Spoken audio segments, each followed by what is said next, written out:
스데반 집사님은 성령과 지혜가 충만한 분이었고, 그리고 많은 사람들에게 칭찬받는 분이셨습니다. 그래서 초대교회의 7명의 집사 가운데 한 명으로 선출이 되었죠. 스데반 집사님은 가난한 성도들을 돕는 구제 사역을 성실하게 잘 감당했던 것으로 보여집니다. 그런데 다른 집사님들보다도 또 하나 더 많은 사역을 감당했는데, 그에게는 아주 특별한 은사적 능력이 있었던 것 같아요. 사도행전 6장 8절을 보면 이렇게 기록되어 있네요. 스데반이 은혜와 권능이 충만하여 큰 기사와 표적을 민간에 행하니, 이 말은 뭐냐면 바로 사도들처럼 병든 자들을 고치고 귀신 들린 자들을 이렇게 치유해주는 그런 사역들, 기사와 표적들을 많이 나타냈던 것 같아요. 이 회당에 있던 교포 출신의 헬라파 유대인들이 스데반이 전하는 설교를 듣고 굉장히 언짢아했습니다.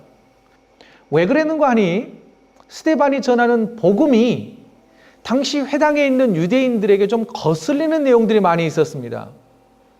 당시 회당에 있던 유대인들은 어떤 사람들인가 하니 외국에서 오랫동안 생활하다가 또는 노예로 끌려가서 군인으로 많은 전쟁터에 가서 돈을 벌기도 하고 나름 해외에서 괜찮게 살다가 그때까지 성전에 가서 예배드리고 율법을 공부하는 것으로 낙을 삼고 그렇게 하면 구원받을 수 있을 거다라고 하는 기대를 가지고 살고 있었습니다.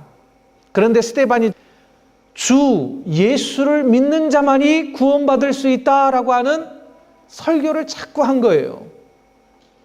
유대인들은 좀 어떻게 이 스데반과 논쟁을 해서 자신들의 생각이 맞다라고 좀 변호하고 싶고, 언변으로는 어떻게 그를 꺾을 방법이 없었습니다. 이래저래 자존심이 상한 유대인들이 어떤 방법을 사용하기 시작을 했느냐면 돈으로 사람을 매수를 했습니다. 그래서 스데반이 하나님의 이름을 함부로 말하고 모세의 율법을 폄훼한다고 하는 거짓 소문을 많이 퍼뜨리기 시작을 했습니다. 게다가 스데반이 지금 민간에 많은 설교를 하고 다니면서 유대인들의 이 사상과 종교관을 막 흔들어대기 시작했던 거예요. 그래서 스데반이 예수를 따르는, 십자가에 못 박아 처형당했던 그 예수를 따르는 그런 자다라고 소문을 퍼뜨리기 시작했어요. 이 소문은 삽시간에 유대 전역에 퍼졌습니다. 예루살렘 전역에 퍼졌어요. 백성들도 알았고 장로들도 알았고 사두개인들도 알았습니다. 결국 유대 종교 지도자들이 이 스데반을 당시 최고의 법정이었던 사내드린 공의회 법정에 고소를 해버렸습니다.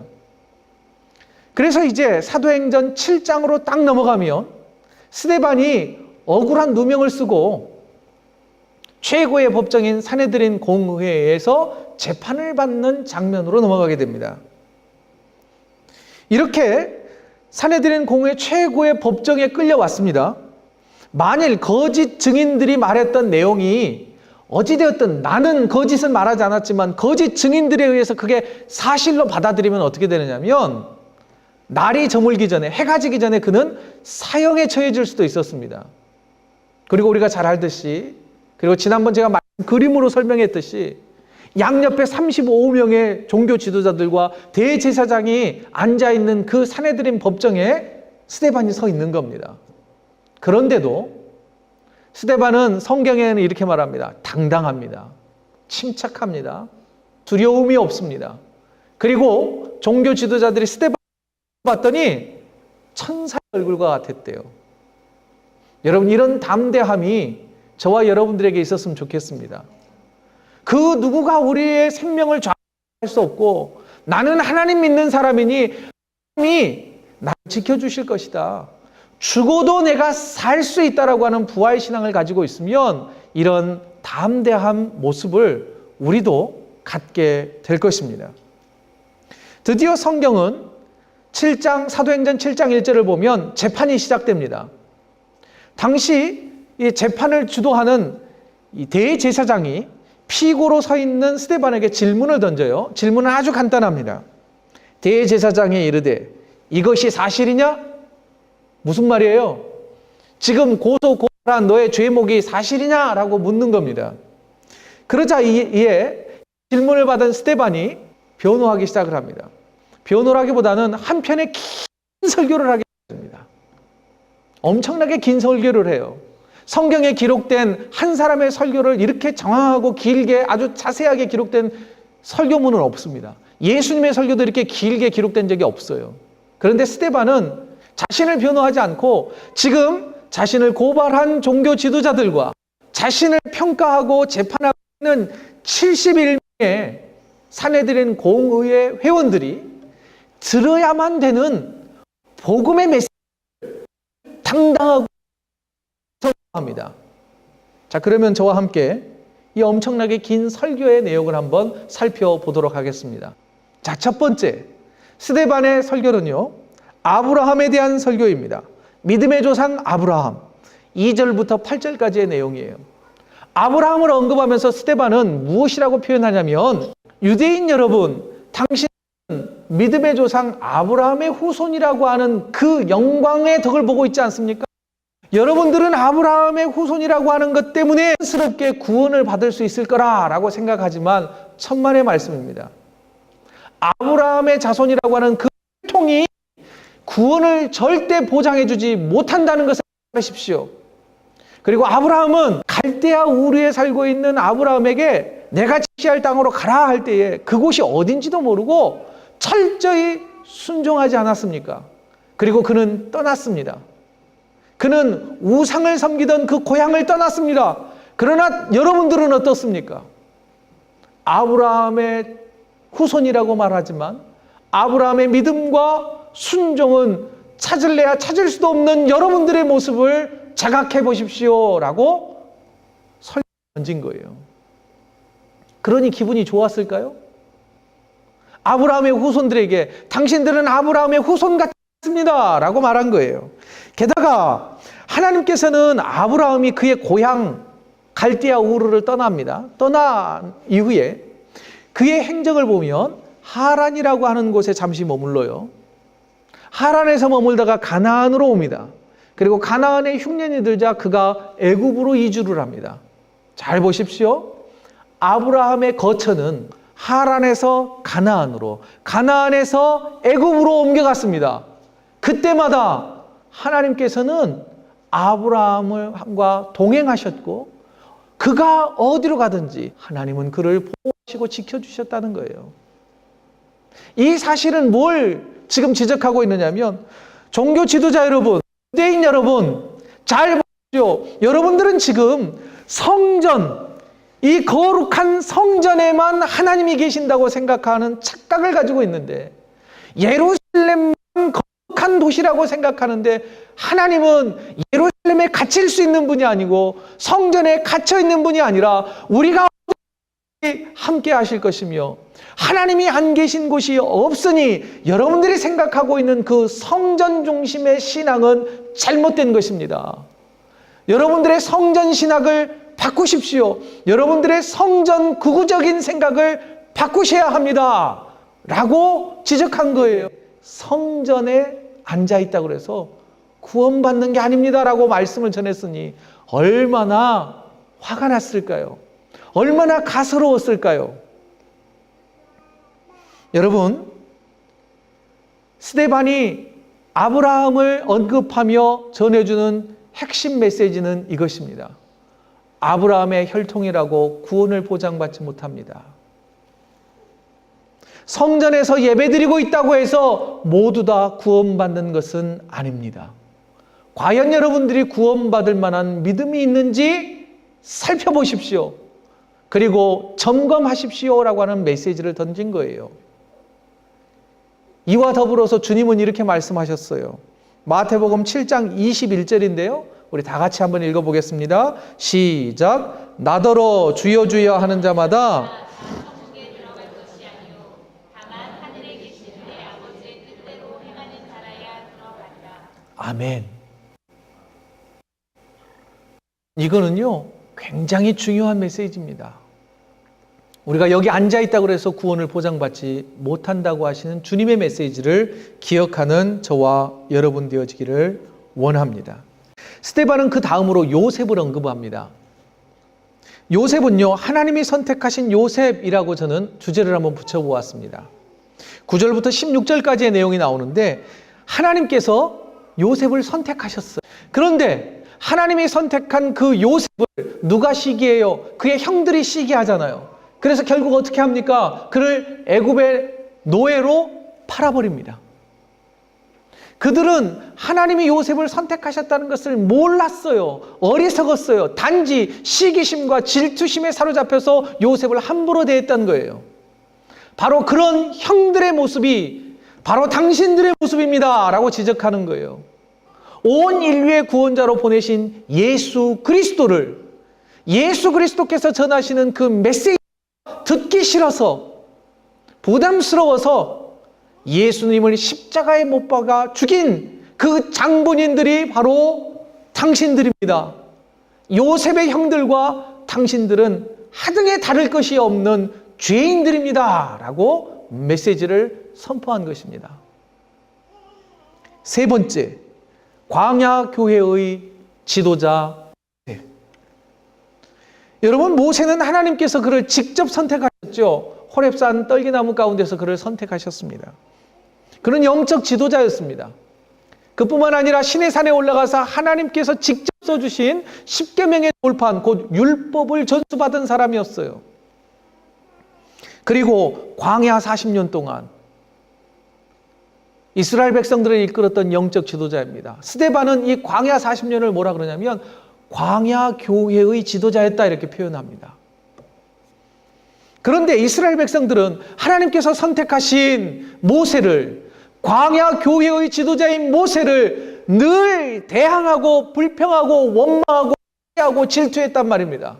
광야의 유대인들이 당신입니다라고 지적했던 것이지요. 그리고 네 번째, 사람의 손으로 만든 성막과 성전에 대해서 메시지를 선포합니다. 이 본문의 메시지를 이 톰 라이트라고 하는 신학자가 이렇게 해석을 했습니다. 핸드메이드라고 하는 이 단어로 아주 설명을 잘 해놓았어요. 여러분, 핸드메이드 있잖아요. 핸드메이드. 제가 핸드메이드 하나 보여드릴까요? 요 성경 커버 핸드메이드예요.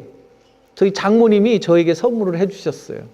여러분, 핸드메이드는 사람의 정성과 가치, 일명 고퀄리티 보장하지 않습니까? 오늘날 이 시대에도. 그런데요, 고대 이스라엘 사회에서 그것은 하나님이 만들거나 명하신 것이 아니라 사람이 만들어낸 것에 불과하다는 의미를 가지고 있었어요. 그것이 사람들이 예배하는 어떤 대상에 적용이 되면 정말 안 좋은 의미가 되었습니다. 왜냐하면 하나님이 아닌데 하나님인 것처럼 어떤 대상을 사람이 손으로 만들어서 그 대상을 예배하고 섬기기 시작하기 때문입니다.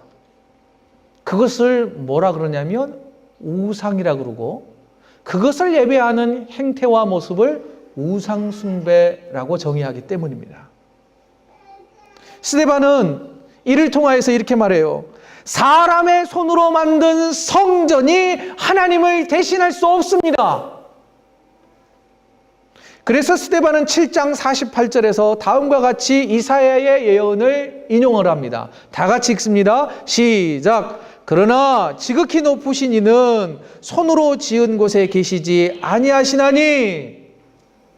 사람이 지은 성전 안에 하나님은 갇힐 수 없다는 거예요. 성전이 곧 하나님이 아니라는 거예요. 일찍이 이 사실을 알았던 솔로몬은요, 이 성전을 완성하고 나서 봉헌 기도를 드리면서 이렇게 고백을 합니다. 열왕기상 8장 27절이에요. 하나님이 참으로 땅에 거하시리까 하늘과 하늘의 하늘이라도 주를 용납하지 못하겠거든 하물며 내가 건축한 이 성전이오리까. 사랑하는 여러분, 옹랑하고 화려한 예배당보다 예배당에서 드려지는 참된 예배를 받으시는 하나님께 집중해야 된다는 거예요. 그래서 예수님께서 사마리아 수가성 여인을 만나서 그 여인이 그래요. 어디에 가서 예배를 드려야 됩니까? 그러자 장소를 묻는 그 여인에게 장소가 중요하지 않다라고 말씀하시면서 다음과 같이 말씀하셨어요. 요한복음 4장 23절부터 24절입니다. 같이 읽습니다. 시작. 아버지께 참되게 예배하는 자들은 영과 진리로 예배할 때가 오나니 곧 이때라. 아버지께서는 자기에게 이렇게 예배하는 자들을 찾으시느니라. 하나님은 영이시니 예배하는 자가 영과 진리로 예배할지니라. 이 설교를 듣고 난 다음에 사내들인 공의회 회원들이, 종교 지도자들이 보인 반응이 드디어 오늘 본문 54절에 등장을 해요.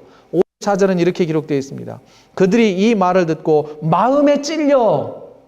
여기까지만 뭔가 깨달은 것 같죠? 그러나 절대 그렇지 않습니다. 뒤에 이어지는 문장을 보시죠. 그를 향하여 이를 부득부득 갈거늘. 너무 화가 나서 심장이 터져버릴 것 같단 말이에요. 부하가 치밀어 올랐다는 거예요. 그런데 여러분, 오순절 날에 베드로가 모인 사람들에게 설교를 했을 때 그 설교를 듣고 보인 반응이 똑같은 반응이 있었어요. 사도행전 2장 37절을 한번 보시죠. 이 말을 듣고 마음에 찔려. 이 말을 듣고 마음에 찔려라고 하는 문장은 똑같아요. 그런데 마음에 찔렸다고 하는 원어의 단어는 판이하게 다릅니다. 여기에서 마음에 찔렸다는 건 뭐냐면 회개했다는 거예요. 통회하고 자복했다는 거예요. 그래서 어떻게 됩니까? 베드로와 다른 사도들에게 물어 이르되 형제들아 우리가 어찌할꼬 하거늘 어떻게 해야만 우리가 구원받을 수 있습니까? 어떻게 해야 우리의 죄가 깨끗해질 수 있습니까? 라고 뜻을 돌이켰단 말입니다. 어떻게 이렇게 두 반응이 다를 수 있을까요? 베드로와 스데반이 전한 복음의 메시지가 다른 거 아닙니다. 같은 거예요. 스데반이 설교를 못해서 그럴까요? 이유는 무엇일까요? 베드로의 설교를 듣고는 수많은 사람들이 마음에 찔려서 회개했는데 스데반의 설교를 들은 종교 지도자들은, 성경을 그렇게 잘 안다고 자부했던 그 종교 지도자들은 화가 치밀어 올라서 이를 부득부득 깔며 스데반을 죽이겠다고 결의하고 말았을까요? 또한 저와 여러분들의 메시지를 듣는 반응은 어떻습니까? 주의 말씀을 읽고 우리의 반응은 어떤 반응을 보이고 있습니까? 선포된 말씀을 듣고 또는 말씀을 묵상할 때마다 마음이 찔려서 어찌할꼬 하며 회개하십니까? 아니면 목사님 다 알고 있으면서도 우리 교회 성도가 몇 명이나 된다고 다 형편 알고 있으면서 굳이 그런 말을 하셔야 됩니까? 하고 마음에 서운함을 뿜지는 않습니까? 목사님 우리가 그런 말 듣고 싶어서 이 귀한 시간에 예배당에 나온 거 아니에요. 너무 깊이 관여하면 부담스럽습니다. 목사님 그렇게 해서 설교하면 교회 부흥 안 돼요. 심지어는요, 아주 훌륭한 신학자가 목사님들을 모아놓고 이렇게 이야기했답니다. 죄를 언급하지 말라는 거예요, 부흥하려면. 똑같은 설교를 듣고 어떻게 이렇게 두 다 반응이 다를까요? 7장 51절을 한번 보시죠. 51절에서 어렴풋이 답을 좀 찾을 수 있을 것 같습니다. 51절 제가 읽겠습니다. 목이 곧고 마음과 귀에 할례를 받지 못한 사람들아, 너희도 너희 조상과 같이 항상 성령을 거스르는도다. 성령 충만하지 않아서예요. 내 생각과 내 가치관이 더 앞서기 때문이에요.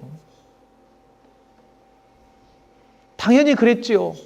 종교 지도자들은 말씀보다 자신들의 권위가 더 중요했거든요. 그러니 당연히 그런 이를 부득부득 갈고 죽여야 되겠다고 하는 반응을 보이고 만 것입니다. 사랑하는 성도 여러분, 말씀을 전하는 저나 듣는 여러분들이 피차 성령의 충만함을 유지하여서 어떤 말씀이 선포되든지 그 말씀을 통하여 위로받을 때는 위로를 받고, 우리의 마음을 찌를 때에는 그렇습니다, 내가 죄인입니다 라고 정말 철저히 회개할 수 있는 그런 성령 충만한 성도가 되기로 다짐하는 저와 여러분 되시기를 주의 이름으로 축원드립니다. 이제 드디어 화가 끝까지 오른 이를 부득부득 깔던 종교 지도자들이 스데반을 멱살을 아마 잡고 막 넘어뜨렸던 것 같아요. 질 끌고 가서 성전 밖으로 끌고 갑니다. 그리고 그곳에서 한쪽 구퉁이에 세워놓고 돌팔매질을 하기 시작을 했습니다. 쉽게 목숨이 끊어지는 게 아니에요. 수백 개, 수천 개의 돌을 맞아야만 죽는 거 아닙니까? 끔찍한 그 고통 가운데서 스데반이 두 가지의 기도를 해요. 그 기도 제목이요, 참 우리의 마음을 울리고 내 자신을 또 돌아보게 합니다. 먼저 59절이에요. 그들이 돌로 스데반을 치니 스데반이 부르짖어 이르되 주 예수여 내 영혼을 받으시옵소서. 죽어가는 그 순간에, 고통의 순간에 누구를 바라본 거예요? 주님을 바라본 거예요. 저 하늘보좌 우편에 앉아 계신 하나님을 바라본 거예요. 예수님을 바라본 거예요. 그리고 자신의 영혼을 주님께 맡기는 거예요. 이런 찬양이 떠오르더라고요. 주님 손에 맡겨드리리 나의 삶 주님께. 이어지는 가사는 이렇습니다. 주님의 손이 나를 붙드네 나 주의 것. 내가 믿는 분 예수, 내가 속한 분 예수, 나의 삶의 이유 대신에 내 노래 대신에 진심으로. 사랑하는 성도 여러분, 우리도 주님 손에 나의 영혼을 좀 맡겨드렸으면 좋겠습니다. 주님 손에 내 미래도, 내 가족도, 이 땅에서의 삶도, 나의 자녀들도, 나의 영혼을 주님께 맡길 때에 주님이 우리를 붙드실 줄로 믿습니다.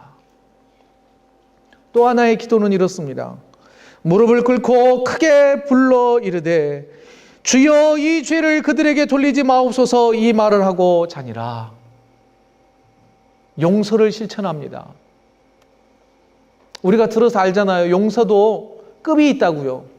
하루 만에 용서할 수 있는 게 있고 일주일, 한 달, 1년, 평생을 마음에 품고 용서를 실천해야 하는 그런 관계가 있습니다. 그런 아픔과 슬픔이 있어요. 하지만 우리가 힘 닿는 데까지 우리도 용서를 좀 실천해 보자는 것입니다. 이렇게 스데반은요, 그의 이름이 면류관이라고 하는 뜻을 가지고 있는데 예수를 위하여 살다가 예수 복음을 전하다가 돌에 맞아 순교하면서 주께서 예비하신 의의 면류관, 승리의 면류관, 복된 면류관을 받아 쓰게 됩니다. 초대교회의 역사를 보면요, 이 스데반의 순교 이후에 교회의 박해가 아주 극심해지기 시작을 합니다. 8장부터서 보면은요, 이제 엄청난 박해가 막 몰아쳐요. 그뿐만 아니라 나중에는 정치적인 박해, 로마 정부의 박해까지 합세되어서 초대교회는요, 말할 수 없이 많은 순교자들을 배출하기 시작을 합니다. 그럼에도 불구하고 죄로 가득한 세상에서 그리스도인으로 살아가기 위해서 초대교회 성도들은 고난과 박해와 심지어 죽음까지 각오하면서 그 믿음을 지켜갔고, 그 믿음을 누가 전수받았느냐? 우리가 전수받았다는 거예요. 이어받았다는 거예요. 그래서 초대교회의 신학자였던 터툴리안이라고 하는 신학자는 순교자의 피가 곧 교회의 씨앗이다 라는 말을 남겼습니다. 그러면 이제 순교자의 신앙을 이어받은 저와 여러분들은 이 험악한 세상에서 어떻게 그리스도인으로 살아가야 할까요? 마침 오늘은 교회력으로 종려주일입니다. 겸손의 왕으로 오신 예수님께서 나귀를 타고 예루살렘 성으로 입성하신 그날을 기념하는 절기지요. 그때 많은 사람들이 승리를 상징하는 종려나무 가지를 흔들면서 호산나 호산나 다윗의 왕으로 오신 예수여 우리를 구원하소서라고 외쳤다 그래서 종려주일이라고 말을 합니다. 그런데 예수님이 나귀를 타시고 예루살렘 성으로 들어가신 그 발걸음은요, 승리를 위한 것이라기보다는 죽음을 향한 행진이었다는 거 아십니까? 예루살렘 성에 들어가면 예수님은 십자가에 달려 모진 고난을 받고 죽을 것이라는 것을 알면서도 죽음을 각오하고 예루살렘으로 들어가신 것입니다. 그리고 그 각오대로 예정된 고난의 일주일을 보내셨습니다. 그리고 십자가를 지고 온 인류의 우리를 구원하시기 위하여 죽으셨습니다. 그리고 3일 만에 다시 살아나셔서 부활의 주님이 되셨습니다. 이런 예수님의 모습을 누가 본받아 뒤따라가느냐면 오늘 본문에 기록되어 있는 스데반이 뒤따라갔습니다. 죽음을 각오한 신앙이 스데반에가 있었습니다. 손해를 각오한 신앙, 크리스천으로 살아가기 위해 역차별을 각오하는 그 신앙, 그러나 그 길 끝에는 부활이 있다고 하는 그 소망을 가지고 꿋꿋하게 믿음을 걸어갔던 스데반의 모습을 우리가 본받기를 원합니다. 이제 저와 여러분이 스데반과는 조금 다른 각오를 좀 해야 될 것 같습니다. 순교를 각오하자는 말이 아닙니다. 그러나 각오하지 않고서는 이 험한 세상에서, 죄가 관영한 이 세상에서 크리스찬으로 살 수 없다는 것을 기억하시기 바랍니다. 불경건함과 죄악이 가득한 오늘날 나는 크리스천으로 살아가기 위해서 어떤 것을 각오하시겠습니까? 그리고 묵묵히 예루살렘 성을 향하여 걸어가신 예수님의 뒤를 따르는 저와 여러분들에게 부활의 소망과 구원의 은혜가 약속되어 있다고 하는 그 은혜를 기억하면서 주님의 고난을 묵상하는 저와 여러분들에게 한량없는 은혜가 가득한 한 주간의 삶이 되시기를 주의 이름으로 축원드립니다.